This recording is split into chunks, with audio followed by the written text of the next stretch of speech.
Demi membuktikan data, zona merah, kriminalitas di Indonesia, jurnalis investigasi top dari London ini sengaja memancing maling dengan meninggalkan tas kamera seharga 50 juta di warung pinggir jalan Surabaya. Dia sudah siap dengan kamera tersembunyi untuk merekam aksi pencurian demi headline beritanya. Tapi 3 jam kemudian, apa yang dia temukan justru menampar wajah sombongnya dan membuatnya menangis terseduh di depan ibu penjual nasi. Keajaiban akhlak apa yang bikin bule ini gemetar ketakutan akan dosanya sendiri? Klik subscribe sekarang. Mari kita saksikan dunia belajar adab dari rakyat jelata. Gelombang pasang di berita dunia. Dunia sedang tidak baik-baik saja. Namun mata dunia tertuju pada satu titik koordinat yang membingungkan di Asia Tenggara. Di kantor redaksi The Daily Chronicle yang sibuk di London, James Harper menatap layar televisi dengan kening berkerut. Tiker berita berwarna merah menyala di bagian bawah layar BBC, CNN, hingga Al Jazeera. Semuanya meneriakan hal yang sama, The Indonesian Miracle, is it real? Keajaiban Indonesia, apakah nyata? Lensa kamera menyorot kekacauan di Bandara Heathrow. Ribuan turis Eropa berdesakan, bukan untuk lari dari perang, tapi berebut tiket pesawat menuju Jakarta dan Surabaya. Harga tiket melonjak gila-gilaan, namun antrean tidak memendek. Orang-orang rela menjual mobil, mencairkan tabungan, hanya demi satu tujuan, menginjakan kaki di tanah yang konon disebut sebagai surga tanpa kriminalitas. Sampah, gumam James, menyesap kopi hitamnya yang sudah dingin. Histeria massal macam apa ini? Di layar, seorang reporter mewawancarai seorang wanita parubaya yang sedang memeluk putrinya di terminal keberangkatan. Kami tidak peduli harganya, kata wanita itu dengan mata berkaca-kaca.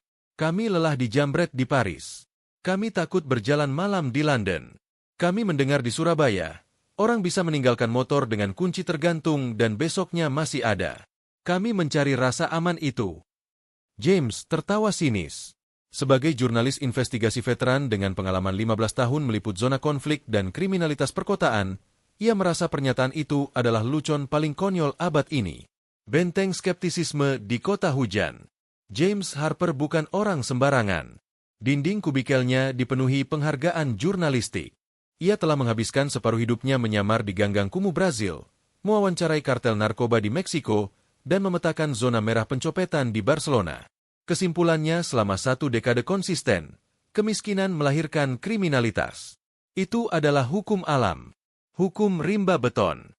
Jadi, ketika dunia tiba-tiba mengelulukan Indonesia, negara berkembang dengan kesenjangan ekonomi yang nyata, sebagai utopia kepercayaan, James merasa kecerdasannya dihina. Propaganda pemerintah, bisiknya pada editornya, Sarah. Pasti ini ulah buzzers dan bot. Tidak mungkin kota pelabuhan keras seperti Surabaya bisa lebih aman dari Swiss. Itu mustahil secara statistik. Pemicu keberangkatan. Tantangan sang editor. Sarah melempar sebuah map tebal ke meja James. Buktikan, tantang Sarah. Kalau kau yakin ini bohong, pergi ke sana. Bikin liputan investigasi. Bongkar kebusukan di balik propaganda, aman, ini. Kalau kau berhasil membuktikan ada copet di sana, kita dapat headline global, The Lie of the Equator, kebohongan Katulistiwa. Mata James berbinar. Ini yang ia tunggu. Kesempatan untuk menghancurkan mitos viral dan membuktikan bahwa sisismenya benar. Aku butuh tiket ke Surabaya. Sekarang, kata James sambil menyambar jaket kulitnya. Dan siapkan tas kamera Leica seharga 50 juta itu. Aku akan menjadikannya umpan. Mendarat di kandang buaya, atau begitu pikirnya. Penerbangan 16 jam via Singapura terasa menyiksa. James mendarat di Bandara Juanda, Surabaya tepat pukul 23 waktu Indonesia Barat. Malam telah larut. Bagi James, ini adalah golden hour bagi para kriminal. Jam di mana para predator keluar dari sarangnya. Begitu melangkah keluar dari terminal kedatangan, udara tropis yang panas dan lembab langsung menampar wajahnya. James seketika mengaktifkan mode pertahanannya. Ini adalah refleks yang telah dilatihnya di favela Rio de Janeiro. Tas kamera disilang di depan dada dengan kunci gembok. Dompet ditaruh di saku depan celana jeans ketat. Mata memindai sekeliling dengan tatapan tajam. Jangan terlihat bingung, jangan terlihat turis. Hindari kontak mata dengan orang asing. Bandara kota pelabuhan, batinnya sinis. Pasti penuh calo, taksi gelap, dan preman bertato. Namun, saat ia berjalan menuju area penjemputan taksi, langkahnya perlahan melambat. Area kedatangan itu tenang. Ratusan orang lalu lalang, tapi tidak ada yang menarik-narik tangannya. Tidak ada teriakan, "Mister! Mister!" Taksi ceap yang agresif. Para sopir taksi berseragam biru rapi, berdiri tertib di jalur antrean, menunggu penumpang datang sendiri. Di depannya, seorang petugas bandara menyapa dengan senyum lebar yang tidak terlihat seperti sop perusahaan. Itu senyum khas Jawa Timur yang blak-blakan tapi hangat. "Selamat datang di Surabaya, Mas. Hati-hati di jalan ya," sapa petugas itu. Nadanya tulus, bukan nada robotik petugas Heathrow. Kejutan kuliner, rawon setan. Perut James berbunyi. Ia meminta supir taksi mampir ke warung makan yang masih buka. Supir itu membawanya ke sebuah warung tenda pinggir jalan yang terkenal, rawon setan. "Ini aman?" tanya James curiga, melihat warung itu terbuka tanpa pintu, tepat di pinggir jalan raya yang gelap. "Barang-barang saya." "Aman, Mister. Bawa turun saja kalau ragu," jawab supir itu santai. James turun, mendekap tas kameranya erat-erat. Ia duduk di bangku kayu panjang, di sebelah kelompok pemuda bertato yang sedang merokok dan tertawa keras. Jantung James berdegup kencang. Ini dia, pikirnya. Preman lokal. Sebentar lagi mereka akan memalaku. Salah satu pemuda bertato itu menoleh ke arah James. James menegang, siap berkelahi. "Wow, Mister. Mangan, makan?" Sapa pemuda itu ramah sambil menggeser duduknya memberi ruang. "Sini. Sini. Enak pol, enak banget, di sini." James tertegun. Tidak ada nada ancaman. Hanya ajakan makan. 5 menit kemudian, semangkuk kuah hitam pekat dengan daging sapi empuk tersaji di depannya. Rasanya meledak di mulut. Gurih, pedas, dan kaya rempah. Saat ia membayar, James sengaja mengeluarkan gepokan uang rupiah dari dompetnya, memamerkannya sedikit untuk memancing reaksi. Ibu penjual rawon itu hanya melirik sekilas, lalu menghitung kembalian dengan jujur sampai ke koin 500 perak terakhir. "Ini kembaliannya, Mister. Disimpan yang rapi ya, jangan jatuh," kata ibu itu dalam bahasa Inggris patah-patah. Tatapan matanya tulus. Tidak ada keserakahan. Tidak ada niat menipu, bule kaya. James menarik kembali uangnya dengan perasaan bingung. Di mana copetnya? Di mana penipunya? Umpan di kursi Taman Bungkul. Perjalanan berlanjut ke hotel. Namun James belum puas. Ia meminta supir berhenti di Taman Bungkul, taman kota yang terkenal ramai 24 jam. Waktu menunjukkan pukul 1 dini hari. Taman itu masih hidup. Ada anak muda bermain skateboard, bapak-bapak ngopi, dan pedagang keliling. Di sebuah bangku taman, James melihat pemandangan yang membuat otaknya korslet. Seorang mahasiswa tertidur pulas di bangku taman. Di sebelahnya, tergeletak sebuah laptop gaming mahal yang terbuka, menyala menampilkan layar download film. Dan parahnya lagi, sebuah kunci motor tergeletak begitu saja di meja beton di sampingnya. James tercekat. "Anak bodoh," batinnya berteriak. "Bangun, kau sedang mengundang maling." Di London atau New York, laptop itu akan lenyap dalam hitungan detik. James bersembunyi di balik pohon. Kamera tersembunyinya menyala. Ia menunggu momen kejahatan itu terjadi. Ia menunggu seseorang menyambar laptop itu, lalu lari ke motor yang kuncinya sudah tersedia. 10 menit berlalu. 20 menit. Orang-orang lalu lalang. Ada pengamen yang lewat. Ada tukang sapu taman. Mereka melihat laptop itu. Tapi alih-alih mengambilnya, seorang bapak penjual kopi justru mendekat, membenarkan posisi tas si mahasiswa agar tidak jatuh, lalu duduk menjaganya di bangku sebelah sambil merokok santai. Seolah-olah ia adalah satpam sukarela. Rahang James mengeras. Ini gila. Ini pasti settingan. Tidak mungkin ada orang sebaik ini di kota metropolitan. Wanita di gang gelap. Menuju hotelnya di daerah Tunjungan, James melihat pemandangan lain yang lebih gila. Seorang wanita muda berhijab berjalan sendirian masuk ke sebuah gang sempit yang remang-remang.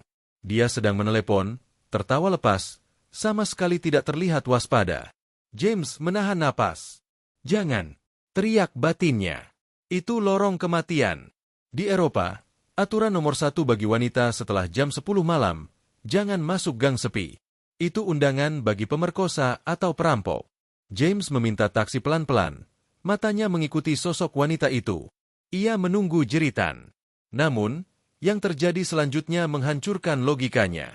Wanita itu berpapasan dengan sekumpulan tukang becak yang sedang tidur di pinggir jalan. Tukang becak itu terbangun.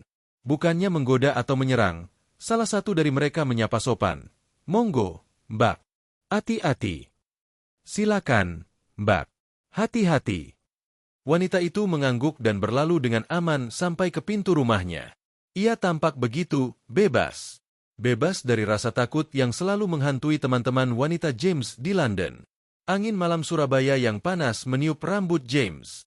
Keringat dingin mengalir di punggungnya, bukan karena takut dibegal, tapi karena guncangan kognitif. Apa yang ia saksikan di 2 jam pertama kedatangannya ini bertentangan dengan setiap data statistik kriminal yang ia pelajari. "Ini tidak masuk akal," bisiknya pada gemerlap lampu kota Surabaya. "Pasti ada yang salah. Aku akan membuktikannya besok. Aku akan pasang umpan tas kamera 50 juta itu. Kita lihat seberapa suci kota ini." Malam itu, James Harper masuk ke hotelnya dengan tekad yang semakin membara, tidak menyadari bahwa kota pahlawan ini baru saja mulai memanaskan mesin untuk memberinya pelajaran hidup yang paling menyakitkan. Cahaya pagi dan rencana jahat. Matahari pagi Surabaya menyengat seperti tamparan. Jam baru menunjukkan pukul 9. Namun aspal jalanan Tunjungan sudah memancarkan gelombang panas yang membuat pandangan berbayang. James Harper berdiri di depan cermin kamar hotelnya, memeriksa penampilannya. Kemeja linen longgar, celana pendek kargo, topi jerami, dan sandal jepit. Ia telah menyamar sempurna menjadi turis bule nyasar. Di lehernya, tergantung umpan utamanya, sebuah tas kamera Leica kulit berwarna coklat tua. Di dalamnya, bukan kamera sungguhan yang ia bawa, melainkan kamera mirrorless cadangan yang ia korbankan, ditambah dompet berisi uang mainan pecahan Rp100.000 yang terlihat asli dari jauh. Namun, senjata utamanya tersembunyi. Sebuah kacamata hitam dengan kamera mikro terintegrasi di bingkainya, siap merekam setiap detik kejahatan yang akan menimpanya. "Baiklah, Surabaya," bisik James pada pantulannya. "Mari kita lihat wajah aslimu. Jangan mengecewakanku." Umpan pertama, warung kopi trotoar. Lokasi pertama yang dipilih James adalah sebuah warung kopi tenda di pinggir jalan raya yang sibuk, dekat dengan kawasan perkantoran. Tempat ini sempurna, ramai, kacau, dan penuh dengan orang asing yang lalu lalang. James memesan secangkir kopi hitam. Ia duduk di bangku plastik yang agak reot. Di sebelahnya, duduk seorang bapak tua bersarung yang sedang merokok kretek, dan 2 orang pengamen jalanan yang sedang menghitung uang receh. James meletakkan tas kameranya di atas meja. Bukan dipangku, bukan dikalungkan. Diletakkan begitu saja. Ia meminum kopinya perlahan. Lalu, ia berpura-pura menerima telepon. "Halo? Oh, sinyalnya jelek. Tunggu sebentar," katanya keras-keras dalam bahasa Inggris, memastikan orang di sekitarnya mendengar. James berdiri, menjauh dari meja sekitar 5 meter ke arah jalan raya, memunggungi tas kameranya. Ia menghitung dalam hati. 2, 3. Di London, tas itu sudah lenyap di hitungan kelima. Di Rio, James mungkin sudah ditodong pisau. Di layar kacamata James, ia melihat bayangan orang lewat. Sebuah motor ojek online berhenti tepat di depan warung. Pengendaranya melirik tas itu. "Ini dia," pikir James. Ambil dan kabur." Pengendara itu turun, memesan es teh. Ia melihat tas kamera James yang terlantar. Ia menengok ke kanan dan kiri. James menahan napas. Tangannya mengepal. Namun, pengendara itu justru berteriak ke arah James. Mister, don't leave." "Tuan, tasnya. Jangan ditinggal." Sambil menunjuk tas itu dengan panik, bapak tua bersarung di sebelahnya ikut menimpali. "Hati-hati, Mas Bule." "Jogoen." "Hati-hati, Mas Bule." "Dijaga." James tertegun. Ia membalikan badan, berpura-pura kaget. "Oh, Tang Yu. Ia kembali ke meja dengan perasaan kesal. Gagal. Orang-orang ini terlalu ikut campur. Mereka merusak eksperimennya dengan kebaikan mereka. "Oke," batin James. "Mungkin di sini terlalu ramai. Terlalu banyak saksi mata. Aku butuh tempat yang lebih abu-abu." Umpan kedua. Pasar tradisional Pabean. James bergerak ke utara, menuju pasar Pabean. Pasar ikan dan rempah tertua di Surabaya. Lorong-lorongnya sempit, becek, gelap, dan berbau amis. Ini adalah labirin sempurna bagi pencopet.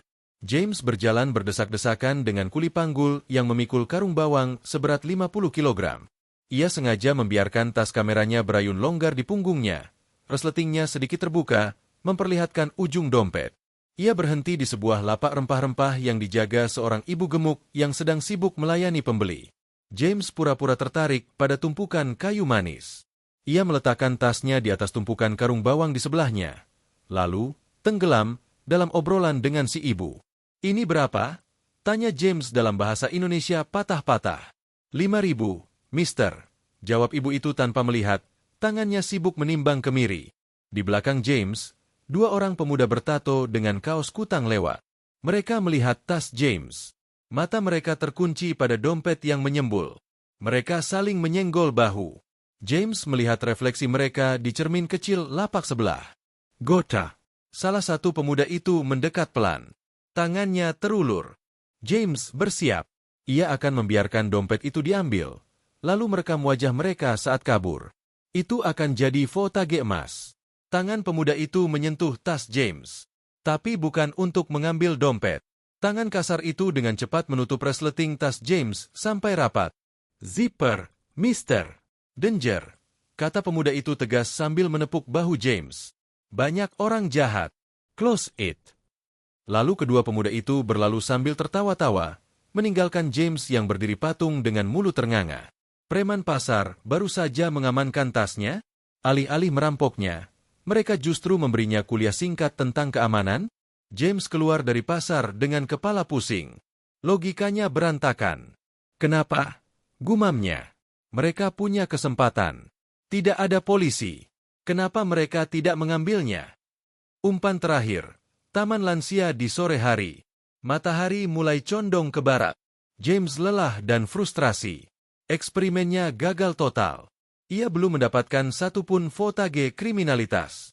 Editornya di London pasti akan menertawakannya. "Aku butuh tindakan ekstrim," putusnya. Ia pergi ke taman lansia. Taman yang tenang, banyak pohon rimbun, dan bangku-bangku tersembunyi. Ia meletakkan tas kamera 50 juta itu di sebuah bangku taman yang kosong. Kali ini, ia tidak hanya menjauh. Ia meninggalkannya. James berjalan pergi sejauh 50 meter, bersembunyi di balik semak-semak bunga sepatu. Ia memasang kamera zoom jarak jauhnya. Ia akan menunggu sampai kiamat kalau perlu. 1 jam berlalu. 2 jam berlalu. Tas itu masih di sana. Orang-orang yang jogging sore hanya meliriknya, lalu lanjut berlari. Ada sepasang kekasih yang duduk di bangku sebelah, tapi mereka sibuk berpacaran dan sama sekali tidak menyentuh tas itu. Langit berubah oranye. Adzan maghrib berkumandang. Taman mulai sepi. James mulai digigit nyamuk. Ia sudah siap menyerah dan mengambil tasnya kembali. Tiba-tiba, seorang pemulung tua datang. Pria itu kurus kering, pakaiannya compang-camping, membawa karung plastik besar di punggungnya. Ia berjalan terpincang-pincang. Mata James menyipit. Ini dia. Teori kemiskinan. Orang yang lapar akan melakukan apa saja. Tas itu bisa dijual untuk makan setahun. Pemulung itu pasti akan mengambilnya. Pemulung itu melihat tas kulit mahal itu. Ia berhenti. Ia melihat ke kiri dan kanan. Sepi. Tidak ada orang. Pemulung itu mendekat. Tangannya yang kotor terulur menyentuh kulit tas yang halus. James menahan napas. Jantungnya berdegup kencang. Ambil. Ambil. Ambil. Pemulung itu mengangkat tas itu. Yes. Batin James bersorak. Kena kau. Tapi pemulung itu tidak memasukkannya ke dalam karung. Ia juga tidak lari. Ia justru duduk di bangku itu. Ia memangku tas itu dengan hati-hati, seolah itu adalah bayi. Ia mengeluarkan sapu tangan kumal dari sakunya, lalu membersihkan debu yang menempel di tas itu. Dan dia menunggu. Dia duduk di sana, menjaga tas itu, matanya awas melihat sekeliling, mencari pemiliknya. 10 menit. 20 menit. Hari mulai gelap. Lampu taman menyala. Pemulung itu tidak beranjak. Ia tampak gelisah, tapi bukan karena takut ketahuan. Ia gelisah karena pemilik tas belum juga kembali. Ia bahkan menolak pergi memulung botol plastik lain, demi menjaga tas orang kaya yang teledor ini. Dari balik semak-semak, James menurunkan kameranya perlahan. Lututnya lemas. Air mata yang tidak diundang mulai menggenang di pelupuk matanya. Rasa malu yang luar biasa menghantam dadanya seperti palu godam. Ia datang ke sini untuk membuktikan bahwa orang miskin itu jahat, bahwa kota ini busuk. Tapi yang ia temukan adalah seorang pria yang mungkin belum makan seharian, menjaga harta senilai 50 juta rupiah milik orang asing, hanya karena itu bukan haknya. James keluar dari persembunyiannya. Ia berjalan mendekati pemulung itu dengan langkah berat. Kakinya gemetar. Saat pemulung itu melihat James datang, wajahnya yang keriput langsung cerah. Ia berdiri susah payah, menyerahkan tas itu dengan senyum lebar yang memamerkan giginya yang ompong. Alhamdulillah, Mister. Your bag. I wait you.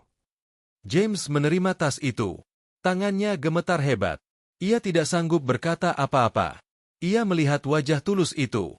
Wajah Indonesia yang sebenarnya. Malam itu, di bawah lampu Taman Surabaya yang remang-remang, James Harper, jurnalis sinis dari London, menangis terseduh-seduh di depan seorang pemulung. Ia bukan menangis karena kehilangan barang. Ia menangis karena ia baru saja kehilangan kesombongannya. Menyusun jebakan tikus. Matahari pagi Surabaya menembus tirai kamar hotel bintang 4 tempat James Harper menginap. Di meja kerjanya yang berantakan, tersebar peta buta Surabaya, buku catatan lapangan, dan serangkaian barang berharga yang akan menjadi umpan. James Harper tidak datang ke sini untuk berlibur. Ia datang untuk membuktikan sebuah headline. Sebagai jurnalis investigasi yang sinis, ia tahu bahwa satu data anekdot, seperti pemulung di taman semalam, tidak bisa dijadikan kesimpulan. Itu bias emosional. Ia membutuhkan data yang brutal dan tak terbantahkan. Satu orang baik tidak menghapus statistik kemiskinan, gumamnya sambil menyeruput kopi hitam tanpa gula. Kejahatan adalah fungsi dari kesempatan. Jika ada kesempatan, barang tak bertuan, dan pelaku rasional, orang miskin yang butuh uang, maka pencurian pasti terjadi. Kecuali ada intervensi eksternal seperti polisi. Rencananya sederhana namun kejam. Ia akan melakukan 5 eksperimen stres. Ia akan dengan sengaja meninggalkan barang-barang bernilai tinggi di 5 lokasi dengan profil risiko berbeda di Surabaya. Jika satu saja barang itu hilang, teorinya tentang bahaya kota berkembang terbukti benar. Jika kelimanya kembali, maka ia sedang berhadapan dengan anomali sosiologis yang mustahil. Mari kita lihat wajah aslimu, Surabaya, bisiknya, memasukkan dompet kulit berisi uang pecahan 100.000 ke dalam saku celananya. Eksperimen 1. Angkot, transportasi umum. Umpan, dompet tebal. Target pertama adalah transportasi massal rakyat. Angkot, angkutan kota, alien kuning yang panas dan berdesakan. Di Tube London atau Metro Paris, pencopetan adalah seni yang dipraktikkan setiap detik di gerbong padat. James menyetop angkot jurusan Terminal Bratang. Di dalam angkot yang pengap, ia duduk di pojok, dikelilingi ibu-ibu pulang pasar dan pelajar sekolah. Saat angkot berhenti di lampu merah, James sengaja menjatuhkan dompetnya di lantai angkot yang kotor, tepat di dekat pintu keluar. Dompet itu mendarat dengan bunyi buk yang cukup keras. Ujung uang merah menyembul keluar. James turun terburu-buru, seolah lupa. "Kiri, Pak," teriaknya, lalu melompat turun. Angkot melaju pergi, membawa dompetnya menjauh. Selesai, pikir James, berdiri di trotoar. Dalam 2 menit, seseorang akan menginjaknya dan menyembunyikannya. Itu naluri dasar. Ia menunggu di pinggir jalan selama 10 menit, menghitung detik demi detik kemenangan teorinya. Pasti sudah hilang. Tiba-tiba, angkot yang sama berputar balik. Supir angkot itu, seorang pria parubaya dengan handuk kecil di lehernya, melambai-lambaikan dompet itu dari jendela. "Wow, mister, dompetmu cebolok." "Woi tuan, dompetmu jatuh," teriaknya. Supir itu menepikan angkotnya. Ia menyerahkan dompet itu dengan wajah kesal. "Lain kali hati-hati. Untung gak diinjak orang." James menerima dompet itu. Isinya utuh. Tidak ada satu lembar pun yang hilang. Penumpang lain di dalam angkot hanya menonton dengan wajah datar. Tidak ada yang terlihat kecewa karena gagal mencuri. Kenapa dia balik? Batin James terguncang. Dia bisa saja mengambilnya. Bensin angkot mahal. Kenapa? Eksperimen 2. Masjid Al-Akbar, tempat ibadah. Umpan. Sepatu Nike Air Jordan original, 200 pound. James menaikkan taruhan. Ia menuju Masjid Nasional Al-Akbar, tempat ibadah yang ramai pengunjung. Ia melepas sepatu Nike Air Jordan edisi terbatas miliknya di batas suci. Ia sengaja meletakkannya di posisi paling pinggir, jauh dari rak penitipan, di tempat yang mudah disambar orang lewat. Ia masuk ke area masjid, berpura-pura melihat arsitektur, sambil memantau sepatunya dari jauh menggunakan lensa zoom kameranya. 10 menit, 20 menit, ratusan orang keluar masuk masjid untuk sholat Jumat. Orang-orang melihat sepatu mahal itu. James menahan napas. Ambil, ambil. Tapi yang terjadi justru sebaliknya. Seorang bapak-bapak yang hendak masuk masjid melihat sepatu itu, terlantar. Ia menggelengkan kepala, lalu memungut sepatu itu. Bukan untuk dibawa lari. Ia membawa sepatu itu ke rak penitipan, menatanya rapi di sebelah sepatu-sepatu lain, lalu masuk ke masjid. James terdiam di balik pilar. Tidak ada pencurian. Yang ada justru penertiban. Kontrol sosial informal, tulisnya di buku catatan dengan tangan gemetar. Atau ketakutan akan dosa. Eksperimen 3.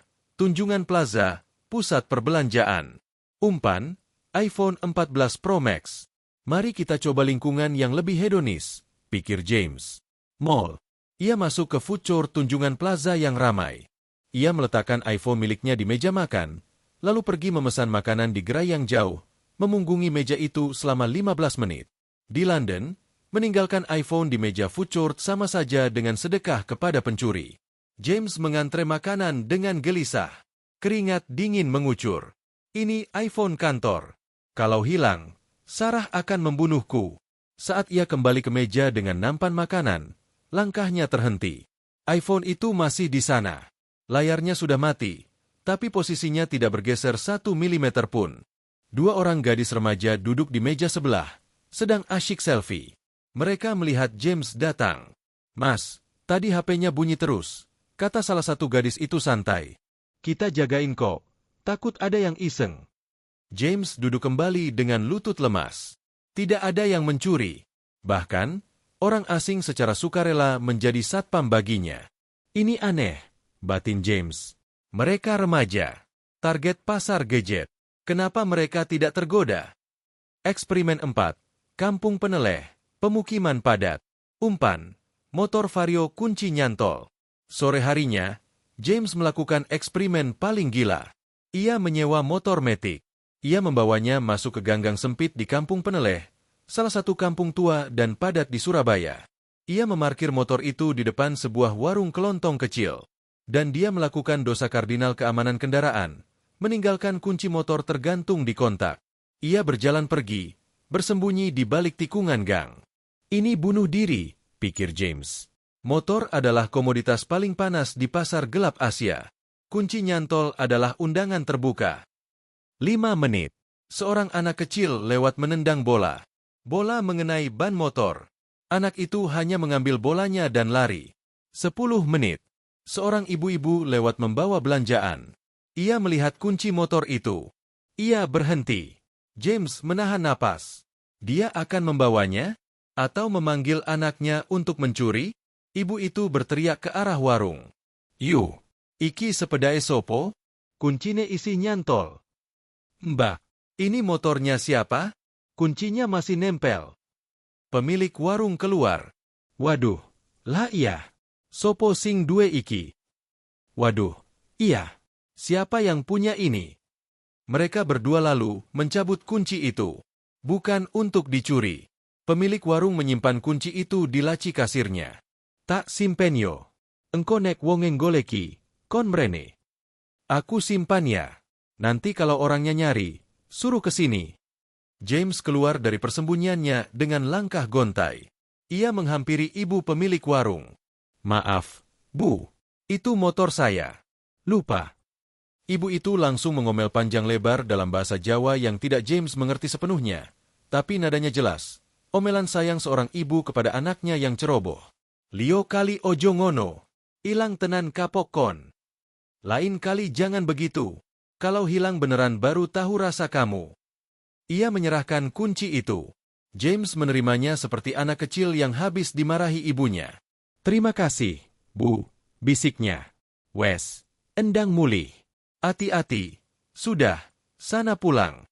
Hati-hati, kata ibu itu sambil memberinya permen gratis. Eksperimen 5. Jembatan Merah, malam hari. Umpan, kamera Leica 5.000 pound, 100 juta rupiah. Ini adalah ujian terakhir. The Ultimate Test. Kawasan Jembatan Merah di malam hari. Area bersejarah namun sunyi dan remang-remang. Dulu dikenal sebagai area rawan. James meletakkan tas kamera mahalnya di bangku trotoar dekat jembatan. Ia duduk di sana sebentar, lalu berdiri dan berjalan menjauh. Ia bersembunyi di balik pilar gedung tua berjarak 50 meter. Ia meninggalkan tas itu selama 1 jam. Gerimis mulai turun. Habis sudah, pikir James. Kalau tidak dicuri, akan rusak karena air. Bodohnya aku. Lalu, ia melihat bayangan seseorang. Seorang tukang becak tua yang sedang berteduh dari hujan. Ia melihat tas itu. Dia akan mengambilnya, pikir James. Dia pasti butuh uang. Tas ini bisa buat beli becak baru 10 biji. Tukang becak itu mendekati tas. Ia melihat ke kiri dan kanan. Tidak ada orang. Lalu, ia melepas plastik kresek yang menutupi jok becaknya. Plastik lusuh yang penuh tambalan lakban. Dengan hati-hati, ia menyelimuti tas kamera James dengan plastik itu agar tidak basah. Ia lalu duduk di sebelahnya, merokok kretek, menjaga tas itu seperti penjaga istana. Air mata James menetes tanpa ia sadari. Kamera di tangan persembunyiannya turun. Pertahanannya runtuh total. 1 jam kemudian, saat hujan reda, James kembali. Tasnya kering. Isinya utuh. Tukang becak itu tersenyum melihatnya. Mister, barang mahal. Ojo kudanan, jangan kehujanan. Di atas tas itu, plastik kresek hitam yang kotor menjadi mahkota paling berharga yang pernah James lihat. Plastik sampah yang nilainya 0 rupiah, tapi diberikan dengan ketulusan yang tak ternilai harganya. Runtuhnya Menara Gading. Malam itu, di kamar hotelnya, James Harper duduk di lantai. Di depannya berjejer 5 barang bukti. Dompet, sepatu Nike, iPhone, kunci motor, dan kamera Leica. 5 dari 5. Tingkat pengembalian 100%. Ia membuka laptopnya, menatap draft artikelnya yang berjudul The Lie of the Equator. Jari-jarinya menekan tombol delete. Menghapus judul itu huruf demi huruf. Ia membuka data statistik kepolisian London. Rasio pengembalian barang hilang 5%. Ia melihat catatannya tentang Surabaya. Rasio eksperimen 100%. Ini bukan lagi soal ekonomi. GDP Inggris jauh di atas Indonesia. Ini bukan soal teknologi. CCTV London jauh lebih canggih. Ini bukan soal polisi. Tidak ada polisi di Jembatan Merah tadi. Ini budaya, bisiknya pada ruangan yang sunyi. Ini adalah sesuatu yang tidak bisa diukur dengan angka. Ini adalah akhlak, pendidikan hati nurani yang ditanamkan sejak mereka lahir. Teori yang ia bangun selama 15 tahun, bahwa manusia adalah serigala bagi sesamanya di kota besar, hancur lebur di hadapan plastik kresek tukang becak Surabaya. James Harper, sang jurnalis sinis, malam itu menangis. Bukan karena sedih, tapi karena ia baru saja menemukan kembali harapan pada umat manusia yang ia pikir sudah punah. Harapan itu bernama Indonesia. Kekacauan yang teratur di Gubeng. Eksperimen barang hilang telah mengguncang keyakinan James Harper. Namun sebagai jurnalis investigasi, ia tahu bahwa kejujuran pasif, tidak mencuri, berbeda dengan kebaikan aktif, berkorban untuk orang lain. Ia membutuhkan data tentang interaksi sosial dinamis di bawah tekanan. Tempat terbaik untuk melihat watak asli sebuah masyarakat adalah saat mereka lelah dan terhimpit. James memilih neraka transportasi Surabaya sebagai laboratorium berikutnya. Kereta komuter, KRD, Sidoarjo Surabaya pada jam sibuk pagi hari. Pukul 6.30 pagi di stasiun Gubeng. Lautan manusia. Ribuan pelaju dari kota penyangga berdesakan di peron. Tubuh menempel tubuh. Keringat bercampur parfum murah dan aroma pagi. Bagi James, ini mengingatkannya pada Tube London saat mogok kerja, atau subway Tokyo yang mencekik. Dalam kondisi kepadatan seperti ini, teori sosiologi klasik crowd psychology mengatakan bahwa individualisme akan meroket. Orang akan menjadi agresif, egois, dan kehilangan empati demi memperebutkan 1 inci ruang untuk bernapas. Lihat mereka, batin James saat kereta ekonomi KRD merapat dengan suara berdecit. Mereka akan saling sikut. Yang kuat yang dapat duduk. Hukum rimba. Pintu kereta terbuka. Arus manusia mendesak masuk. James terbawa arus, terhimpit di dekat sambungan gerbong. Napasnya sesak. AC kereta mati, digantikan kipas angin yang berputar malas. Namun, di tengah himpitan daging manusia itu, matanya menangkap sebuah anomali visual yang mencolok. Di sudut gerbong, ada deretan kursi panjang. Gerbong itu penuh sesak. Orang berdiri berhimpitan seperti ikan sarden. Seorang pemuda berjaket hoodie kumal duduk di kursi itu. Matanya terpejam, wajahnya lelah luar biasa. Mungkin buruh pabrik yang baru pulang shift malam. Di depannya, berdiri seorang ibu hamil muda. Perutnya buncit, wajahnya pucat menahan mual. Di London, pemuda itu pasti akan pura-pura tidur lebih nyenyak, memasang headphone agar tidak perlu memberikan kursinya. Saya bayar tiket penuh, ini hak saya, adalah mantra standar komuter Eropa. James menunggu momen ketidakpedulian itu. Kamera kacamata hitamnya merekam. Refleks tiga pemuda dan permen asem. Kereta berguncang keras saat melewati Wesel Rail. Ibu hamil itu hampir terjatuh. Apa yang terjadi dalam 3 detik berikutnya membuat bulu kuduk James merinding. Belum sempat ibu itu mengeluh, belum sempat ia meminta tolong, sebuah fenomena sinkronisasi sosial terjadi. 3 orang pria yang duduk di kursi panjang itu, si buruh pabrik, seorang mahasiswa, dan bapak-bapak berseragam PNS, berdiri secara serentak. Bukan satu. Mereka tidak saling pandang. Tidak ada aba-aba. Tidak ada yang menyuruh. Itu adalah gerakan refleks. Seperti otot yang bereaksi saat dipukul palu medis. Monggo, Bu. Lungguh kene. Silakan, Bu. Duduk sini, kata si buruh pabrik yang paling cepat berdiri. Ia menggeser tubuhnya yang bau oli untuk memberi ruang. Ia tersenyum tulus, lalu berdiri bergelantungan di pegangan tangan, bergabung dengan kaum berdiri yang sesak. Ibu hamil itu tersenyum lega. Matur nuwun sanget, Mas. Ngapunten ngrepoti. Terima kasih banyak, Mas. Maaf merepotkan. Ibu itu duduk, menghela napas panjang. Lalu, ia merogoh tasnya. Ia mengeluarkan sesuatu. Bukan uang. Bukan barang berharga. Sebuah permen tamarin, asam jawa, bungkus coklat. Niki, Mas. Damel melek. Ini, Mas. Buat melek, kata ibu itu, menyodorkan permen itu pada si buruh pabrik. James menahan napas. Dia akan tersinggung, pikirnya. Memberi kursi dibayar permen murah?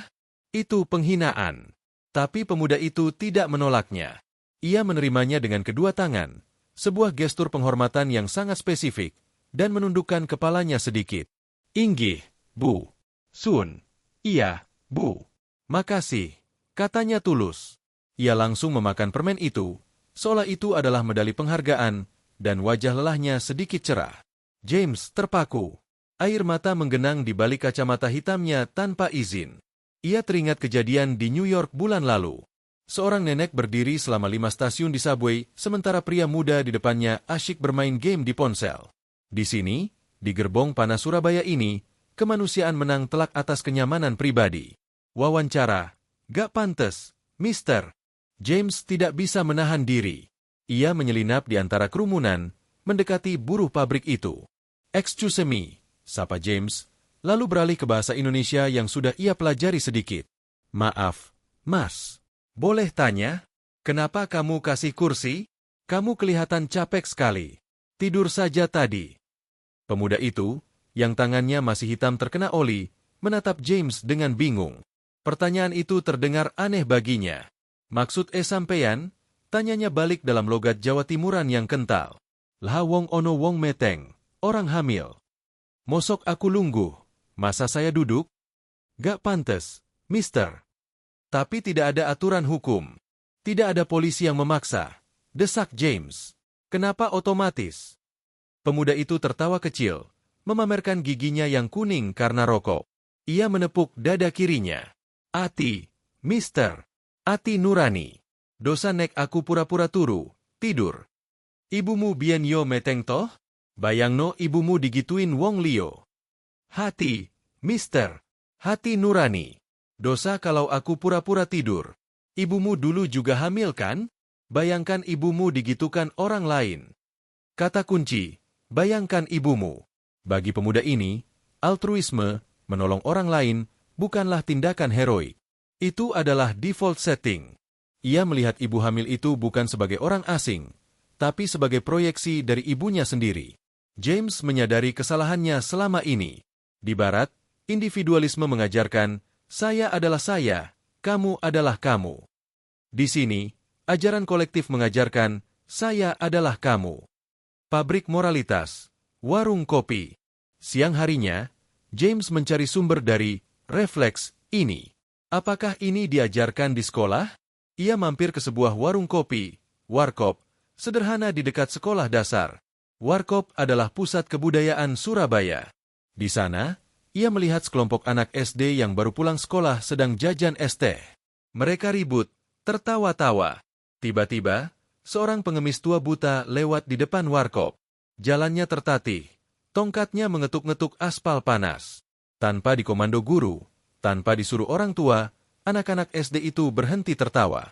Salah satu anak, yang paling kecil, lari keluar. Ia memegang tangan pengemis itu.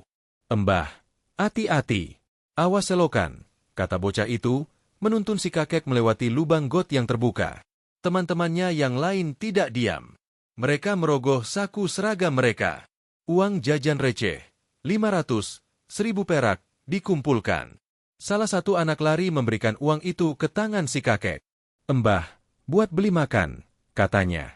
Kakek itu tersenyum, meraba kepala anak itu, dan komat kamit mendoakan. Anak-anak itu kembali ke warkop, lanjut tertawa dan main game di HP seolah tidak terjadi apa-apa. Mereka tidak merasa jadi pahlawan. Itu cuma hal biasa. James duduk di pojok warkop, kopi hitamnya mendingin. Di Inggris, kurikulum dasar fokus pada literasi dan numerasi. Reading, writing, arithmetic. Sopan santun adalah urusan orang tua di rumah.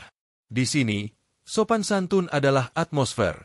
Anak-anak ini, yang mungkin nilai matematikanya merah, sudah memiliki kompas moral yang lebih akurat daripada profesor universitas. Polisi tidur dan kejujuran mutlak. Puncak observasi budayanya terjadi saat James kembali ke hotel.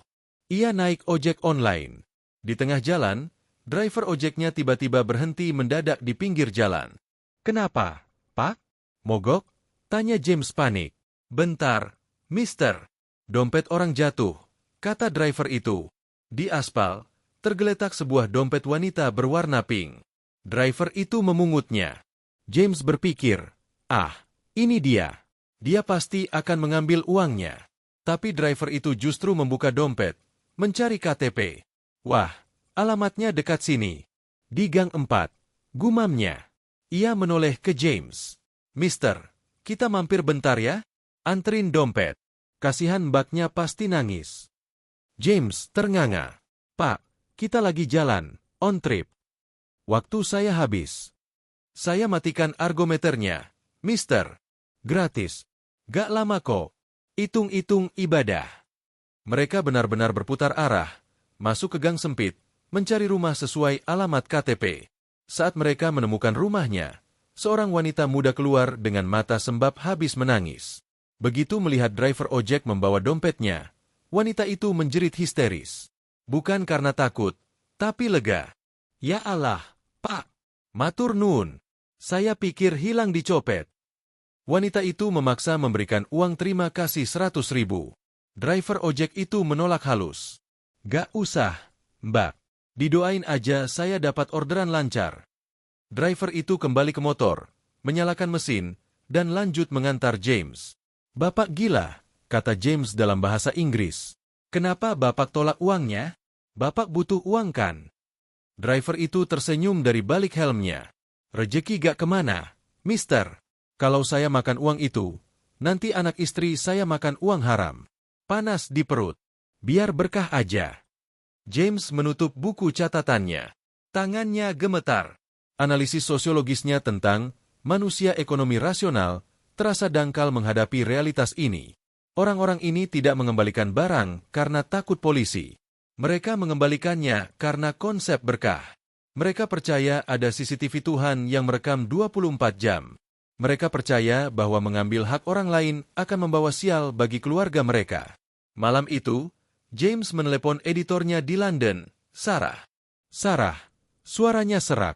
Batalkan artikel The Lie of the Equator. Kenapa? Kau gagal membuktikan? Tanya Sarah sinis. Bukan. Aku berhasil membuktikan sesuatu yang lain. Teori kita sampah.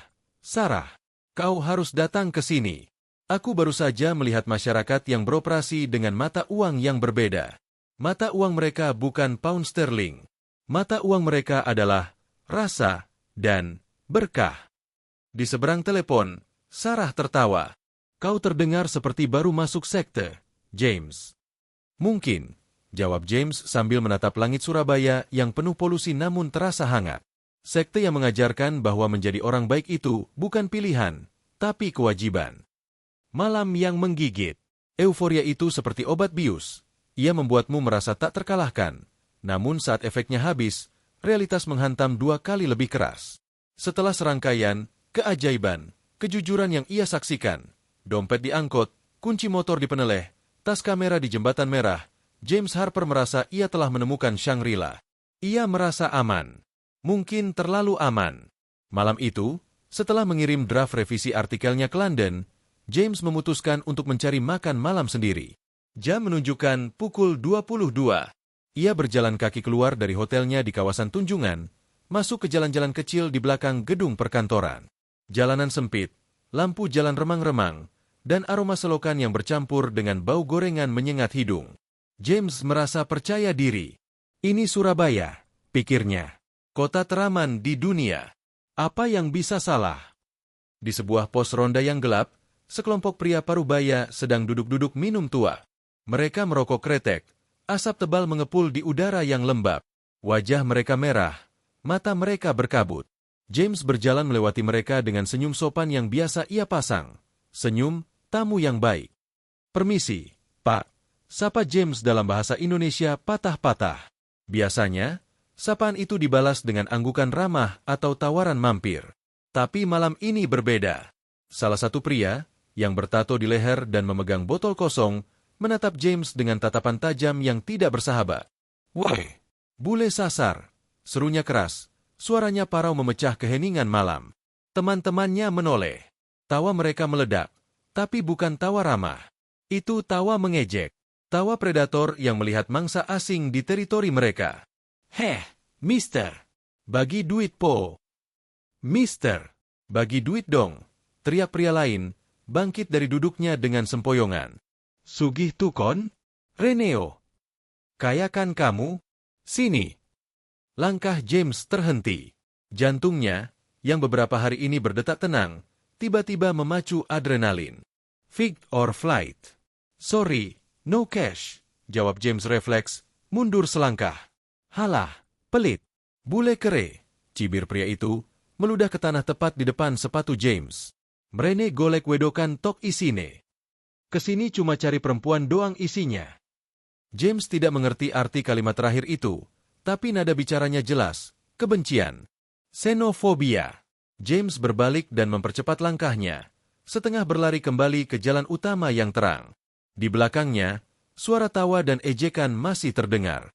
Melayu kon. Jangan balik sini. James sampai di lobi hotel dengan napas memburu. Keringat dingin membasahi punggungnya. Malam itu, Surabaya tidak terasa seperti surga.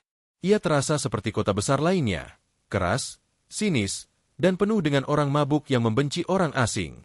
Bisikan di lobi hotel. Keesokan paginya, retakan itu semakin lebar. James sedang sarapan di restoran hotel bintang 4 tempat ia menginap. Ia masih terguncang kejadian semalam, tapi mencoba tetap profesional. Di meja sebelahnya, duduk sekelompok ibu-ibu sosialitas Surabaya yang sedang arisan. Mereka berpakaian glamor, tas branded di meja. Mereka berbicara dalam bahasa Indonesia campur Jawa, mengira James tidak paham. Tapi James sudah merekam banyak kosakata selama seminggu ini. Lihat tuh bule di sebelah, bisik salah satu ibu dengan nada sinis. Kucel amat. Pasti begpacker, bule gembel, yang minta-minta duit buat keliling Asia. Iya jeng, males banget liatnya. Kesini cuma manfaatin kurs murah. Makan aja paling ngambil jatah promo. Hati-hati tasmu, Jeng. Jangan dekat-dekat. Bule sekarang banyak yang maling juga. Wajah James memerah padam. Panas menjalar dari leher hingga ke telinga. Bagpatka. Manfaatin. Kata-kata itu menohok ego jurnalisnya. Ia adalah koresponden top The Daily Chronicle. Gajinya dalam sebulan mungkin lebih besar dari harga tas ibu itu. Tapi di sini, hanya karena ia memakai kaos polos dan celana pendek, gaya santai, ia dianggap sampah. James meletakkan sendoknya dengan kasar. Selera makannya hilang.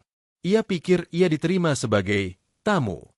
Ternyata, bagi sebagian elit, ia hanyalah turis gembel yang harus diwaspadai. Prasangka itu ada di mana-mana, bahkan di kota yang katanya ramah ini. Tanpa menghabiskan kopinya, James berdiri dan berjalan keluar restoran dengan kepala tertunduk. Malam gelap jiwa di kamar 305. Malam itu di kamar hotel, James mengalami krisis eksistensial. Ia duduk di tepi tempat tidur, menatap lampu kota Surabaya dari balik jendela kaca. Lampu-lampu itu tidak lagi terlihat hangat baginya. Mereka terlihat seperti mata-mata yang menghakimi. Apakah semua keramahan yang ia alami sebelumnya palsu? Apakah supir angkot yang mengembalikan dompet itu hanya kebetulan? Apakah tukang becak di jembatan merah itu anomali? Aku naif, rutuk James pada bayangannya di kaca. Aku terjebak dalam romantisme sesaat. Negara ini sama saja. Ada preman pemabuk, ada ibu-ibu nyinyir. Teoriku yang lama mungkin benar. Manusia pada dasarnya tribal dan curiga pada yang berbeda. Ia membuka laptopnya, bersiap menelepon Sarah. Sarah, suaranya serak saat sambungan terhubung. Aku rasa, aku harus pulang. Artikel revisi itu bias. Aku terlalu emosional. James, ada apa? Sarah terdengar khawatir. James menceritakan segalanya. Ancaman di pos ronda. Cemoohan di restoran hotel. Rasa terasing yang tiba-tiba menyerang. Aku merasa tidak diinginkan di sini. Sarah, mungkin, utopia, itu tidak ada. Mungkin mereka hanya bersandiwara di depan kamera. Sarah terdiam sejenak di ujung telepon. James, kata Sarah tegas. Dengarkan aku. Kau adalah jurnalis data. Kau tahu hukum statistik. Apa maksudmu? Surabaya dihuni oleh 3 juta manusia. 3 juta. Di antara jutaan itu, tentu saja ada yang brengsek. Tentu saja ada pemabuk. Tentu saja ada orang kaya yang sombong. Tapi, pertanyaannya bukan, apakah ada orang jahat di sana? Potong Sarah. Pertanyaannya adalah, bagaimana mayoritasnya? Apakah 5 pemabuk itu mewakili 3 juta warga Surabaya? Apakah 3 ibu-ibu arisan itu menghapus kebaikan tukang becak yang menjaga kameramu saat hujan? Kata-kata Sarah menghantam James seperti palu godam. Generalisasi. Dosa terbesar seorang jurnalis. Ia baru saja melakukan apa yang paling ia benci. Menghakimi satu kota hanya karena segelintir pengalaman buruk. Ia membiarkan rasa sakit hatinya menutupi data objektif 5 eksperimen yang sukses 100%. Kau benar, bisik James. Aku kehilangan objektivitas. Validasi dari dunia maya. Malam itu, James tidak bisa tidur. Kata-kata Sarah berputar di kepalanya. Untuk mengalihkan pikiran, ia membuka laptopnya lagi. Ia iseng mencari namanya sendiri di media sosial, atau kata kunci tentang bule di Surabaya. Algoritma membawanya ke sebuah unggahan di TikTok yang sedang viral di Surabaya. FYP, For You page. Unggahan itu berupa video candid yang diambil dari jauh. Di video itu, terlihat seorang bule, James, sedang duduk di warkop, tertawa ngobrol dengan anak-anak SD yang baru pulang sekolah. James terlihat mentraktir mereka gorengan. Itu kejadian 2 hari yang lalu. James bahkan tidak sadar ada yang merekam. Ia membaca caption yang ditulis oleh akun Arek Surabaya Asli. Lagi ngopi di warkop Mbah Dul. Ada bule nyasar. Kirain mau komplain tempatnya kotor. Malah nraktir adek-adek SD gorengan sekresek. Dia ngobrol pakai bahasa Indonesia belepotan tapi sopan banget. Gak sombong kayak turis biasanya. Respect, mister. Moga betah nang Suraboyoyo. Di bawahnya, ada ribuan likes dan ratusan komentar. Wih, mantap mister. Kelihatan orang baik. Definisi tamu adalah raja, tapi raja yang merakyat. Sehat terus mister. Kalau ketemu tak ajak makan soto gratis. Bule idaman. Gak neko-neko. Air mata James menetes. Jatuh membasahi keyboard laptopnya. Di saat ia merasa ditolak, di saat ia merasa dihakimi sebagai begpachker, ternyata ada seseorang yang melihat sisi terbaiknya. Ada seseorang yang diam-diam merekam kebaikannya dan menyebarkannya sebagai inspirasi. Ternyata, penghakiman itu bekerja dua arah. Malam ini ia dihakimi buruk oleh pemabuk. Tapi 2 hari lalu, ia dihakimi baik oleh warga warkop. Ia menyeka air matanya dan tersenyum. Senyum tulus pertama malam ini. Ia mengambil buku catatan lapangannya. Di halaman terakhir, ia menulis kesimpulan akhirnya dengan tinta tebal. Teori cermin. Indonesia adalah cermin raksasa. Jika kau datang dengan hati terbuka, mereka akan memelukmu. Jika kau datang dengan arogansi, mereka akan menolakmu. Tidak ada kota yang sempurna tanpa kriminal. Tapi di Surabaya, kebaikan mayoritas jauh lebih berisik daripada kejahatan minoritas. James menutup laptopnya. Rasa takutnya hilang. Rasa sakit hatinya sembuh. Besok, ia akan berjalan keluar lagi. Bukan untuk membuktikan siapa yang salah atau benar, tapi untuk menjadi bagian dari cermin itu. Ia tahu sekarang, ia tidak perlu semua orang menyukainya. Ia hanya perlu tahu bahwa ia telah jatuh cinta pada kota yang tidak sempurna ini. Revisi total di halaman terakhir. Malam terakhir di Surabaya. Kamar Hotel James dipenuhi oleh kesunyian yang kontemplatif. Koper-kopernya sudah dikemas rapi di sudut ruangan, siap untuk penerbangan pagi kembali ke Inggris. Namun, pikiran James belum siap untuk pergi. Ia duduk di meja kerja, ditemani secangkir kopi hitam dan buku catatan lapangan kulitnya. Buku yang selama 15 tahun menjadi saksi bisu sinismenya terhadap dunia. Halaman terakhir buku itu masih kosong. Pena di tangannya melayang di atas kertas. Ia teringat judul artikel yang ia siapkan sebelum berangkat, The Lie of the Equator, Exposing the MTH of Safety. Dengan tarikan napas panjang, ia mencoret judul itu. Garis tintanya tebal dan tegas, seolah memotong tali yang mengikatnya pada masa lalu yang penuh prasangka. Di bawah coretan itu, ia menulis judul baru dengan huruf kapital, Menemukan Utopia yang Hilang, Bagaimana Surabaya Mengalahkan London dengan Sebungkus Permen. Ia mulai menulis kesimpulan akhirnya. Bukan dengan data statistik dingin, melainkan dengan narasi hati. Selama 1 dekade, saya percaya bahwa kriminalitas adalah produk sampingan yang tak terelakkan dari kemiskinan. Bahwa semakin miskin sebuah kota, semakin pudar kemanusiaan. Teori saya mengajarkan bahwa di kota berkembang, orang asing adalah dompet berjalan. Namun, Indonesia telah menampar wajah jurnalis saya. Saya membandingkan data. London memiliki PDB per kapita 10 kali lipat lebih tinggi dari Surabaya. London memiliki rasio CCTV per warga tertinggi di dunia. Polisi London ada di setiap sudut. Namun, di London, saya tidak berani meninggalkan laptop di meja kafe sedetik pun.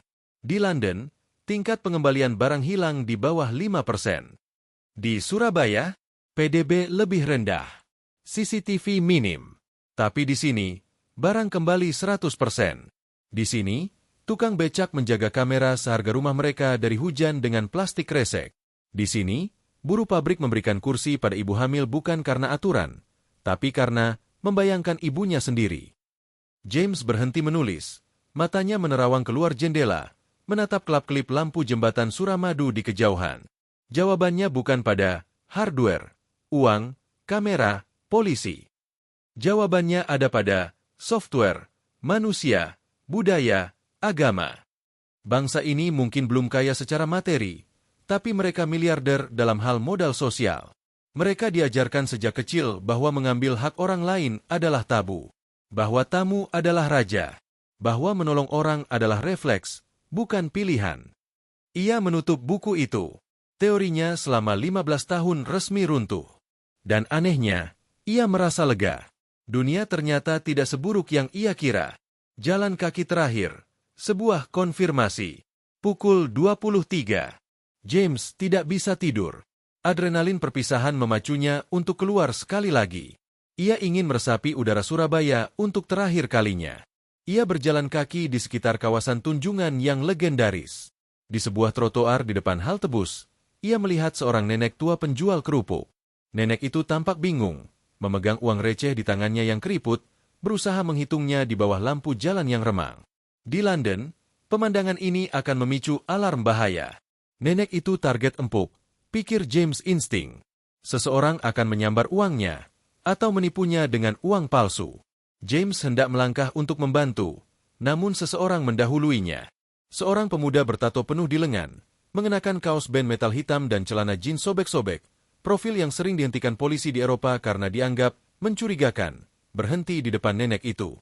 "Mbah, kurang tea duit Nenek, kurang tak uangnya?" tanya pemuda itu lembut, membungkukkan badannya agar sejajar dengan si nenek. Nenek itu menyodorkan uangnya. "Iyo le, mbah mau beli obat puyeng, kurang 2.000. Pemuda itu merogoh sakunya. Ia mengeluarkan lembaran 10.000. "Nih mbah, gawe tuku obat. Susuk gawe mbah ae, gawe sangu mulih. Nih mbah, buat beli obat. Kembaliannya buat mbah saja, buat bekal pulang." Tanpa menunggu jawaban, pemuda itu memapah lengan si nenek menyeberang jalan menuju apotek. Pemuda, sangar, itu menjadi pelindung bagi wanita tua yang bukan siapa-siapanya. Tidak ada konten media sosial. Tidak ada kamera. Hanya satu manusia menolong manusia lain, karena itu hal yang wajar. James berdiri terpaku di trotoar, memandangi punggung mereka yang menjauh. Air mata hangat menetes di pipinya. "Itulah Indonesia," bisiknya. Di balik wajah preman, ada hati malaikat. Pemandangan di gerbang keberangkatan. Keesokan paginya, Bandara Juanda. James sudah melewati pemeriksaan imigrasi. Ia duduk di ruang tunggu International Departure, mengamati kesibukan bandara. Di kursi seberang, terjadi kegaduhan kecil. Sebuah keluarga turis asing, mungkin dari Australia, tampak panik. Sang ibu menangis, sang ayah berdebat dengan petugas maskapai dalam bahasa Inggris cepat. Anak mereka, balita berusia sekitar 3 tahun, menjerit-jerit kelaparan karena susunya tertinggal di bagasi yang sudah masuk pesawat. Tiba-tiba, seorang ibu-ibu Indonesia berjilbab, yang duduk di sebelah mereka sambil makan roti, berdiri. Ia tidak mengenal keluarga itu. "Excuse me," katanya tenang dengan aksen Jawa medok. "Baby hungry." Ibu turis itu mengangguk putus asa. "Yes, meal is gone." Ibu Indonesia itu membuka tas jinjingnya. Ia mengeluarkan satu kotak susu UHT rasa coklat dan bungkusan biskuit bayi yang ia bawa untuk cucunya. "For baby." "Hal, good," katanya sambil tersenyum, menyerahkan bekalnya sendiri. Tangisan anak itu berhenti seketika. Ia menyedot susu itu dengan lahap. Orang tua anak itu membungkuk berkali-kali, mengucapkan, thank you, dengan mata berkaca-kaca. Ibu Indonesia itu hanya melambaikan tangan, tersenyum tulus. "Sama-sama. Don't cry baby." Lalu ia kembali duduk, lanjut makan rotinya seolah tidak ada kejadian istimewa. James merekam kejadian itu dalam memori fotografisnya. Itu dia lagi, batinnya. Keajaiban kecil yang dianggap biasa. Ibu itu tidak menganggap dirinya pahlawan. Dia hanya melakukan apa yang diajarkan agamanya, memuliakan manusia. Terbang menjauh, cahaya di bawah sana. Pesawat yang membawa James perlahan bergerak di landasan pacu. Mesin menderu, mengangkat burung besi itu ke angkasa Surabaya yang panas. James menempelkan wajahnya ke jendela oval. Di bawah sana, Surabaya terhampar luas. Patung Sura dan Baya, Jembatan Merah, Tunjungan Plaza. Dari ketinggian ini, kemacetan dan polusi tidak terlihat. Yang terlihat hanyalah hamparan atap rumah yang hangat. "Selamat tinggal, Surabaya," bisik James. Ia tahu, ia tidak sedang meninggalkan sekadar kota. Ia meninggalkan sebuah state of mind. Ia meninggalkan tempat di mana ia merasa aman menjadi manusia seutuhnya. Tempat di mana ia tidak perlu mendekap tasnya setiap detik. Tempat di mana senyuman orang asing tidak memiliki motif tersembunyi. Ia memejamkan mata, membiarkan bayangan wajah-wajah itu melintas. Supir angkot yang jujur, tukang becak di Jembatan Merah, anak SD di Warkop, dan pemuda bertato yang menuntun nenek. Mereka bukan orang kaya. Mereka bukan pejabat. Mereka adalah rakyat biasa yang membuat bangsa ini luar biasa. Pendaratan di realitas lama. 12 jam kemudian. Bandara Heathrow, London. Cuaca di luar abu-abu dan gerimis. Dingin yang menusuk tulang langsung menyambut James begitu ia keluar dari pesawat. Ia berjalan menuju aula kedatangan. Suasananya berbeda drastis. Orang-orang berjalan cepat, wajah-wajah tertunduk menatap layar ponsel, menghindari kontak mata. Di pengeras suara, terdengar peringatan berulang-ulang. Warning, pickpockets operate in this area. Please attend to your belongings. Tanpa sadar, tangan kanan James bergerak. Otot-otot lengannya menegang. Ia menarik tas kameranya ke depan dada, mendekapnya erat-erat. Jari-jarinya mencengkeram pegangan koper dengan putih buku jari. Ia terhenti mendadak di tengah koridor bandara. Ia melihat tangannya sendiri yang sedang mendekap tas itu. Posisi pertahanan diri. Defense mechanis. Desisnya. Aku sudah kembali. Tubuhnya bereaksi secara otomatis terhadap atmosfer ketidakpercayaan di London. Rasa aman yang ia rasakan selama seminggu di Surabaya menguap dalam hitungan detik, digantikan oleh kewaspadaan purba yang melelahkan. Ia melihat sekeliling. Wajah-wajah curiga. CCTV di setiap sudut. Polisi bersenjata laras panjang. Inilah kemajuan. Inilah negara maju. Tapi rasanya kosong. Rasanya dingin. Dulu aku pikir ini normal, batin James pilu. Dulu aku pikir kewaspadaan ini adalah harga yang harus dibayar untuk tinggal di kota modern. Tapi sekarang aku tahu, dunia lain itu ada. Dunia yang lebih hangat itu nyata. Janji untuk Emily. Malam itu, di apartemennya di London, James duduk di sofa, memandang putrinya, Emily, yang berusia 10 tahun. Emily sedang menonton berita tentang perampokan di Oxford Street. Dad, London seram ya, kata Emily polos. Kata guruku, jangan pernah bicara sama orang asing. James tersenyum lembut. Ia mematikan TV.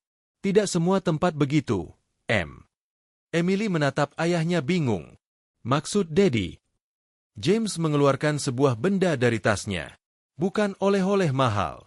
Hanya sebuah gantungan kunci sederhana berbentuk ikan hiu dan buaya, dan sebungkus permen tamarind yang ia simpan dari ibu hamil di kereta. Dengar, Em, kata James serius. Dunia ini luas. Di sekolah, kamu diajarkan untuk takut pada orang asing. Dan di sini, di London, mungkin itu perlu. James menggenggam tangan putrinya. Tapi Daddy ingin kamu tahu. Di belahan bumi sana, ada sebuah tempat di mana kamu bisa meninggalkan motor dengan kunci menempel tanpa takut hilang. Tempat di mana kalau dompetmu jatuh, supir angkot akan berputar balik mengejarmu untuk mengembalikannya. Tempat di mana orang asing akan melindungimu seperti anak mereka sendiri. Mata Emily membulat. Benarkah ada tempat seperti itu, Dad? Seperti di dongeng. Nyata, sayang. Namanya Indonesia. Kotanya Surabaya. James menatap mata putrinya dengan tekad bulat. Liburan musim panas depan, kita tidak akan ke Paris atau Roma. Kita akan ke Surabaya. Daddy akan membiarkanmu jajan di warung sendirian. Daddy ingin kamu merasakan bagaimana rasanya menjadi manusia yang merdeka dari rasa takut. Emily tersenyum. Harapan baru berbinar di matanya. Janji. Janji. James berjalan ke jendela apartemennya. Ia menatap langit malam London yang gelap dan tertutup kabut. Di dalam hatinya, ia mengucapkan terima kasih terakhir. Terima kasih, Indonesia. Terima kasih telah menghancurkan sinismeku dan membangunkan hatiku. Kau telah membuktikan bahwa harapan bagi umat manusia itu masih ada. Dan harapan itu ternyata berwajah ramah dan berbau rawon. James Harper tersenyum dalam tidur malam itu. Tidur ternyenyak yang pernah ia rasakan di London. Karena dalam mimpinya, ia sedang duduk di bangku Taman Surabaya yang hangat, dijaga oleh malaikat-malaikat tak bersayap. Tamat.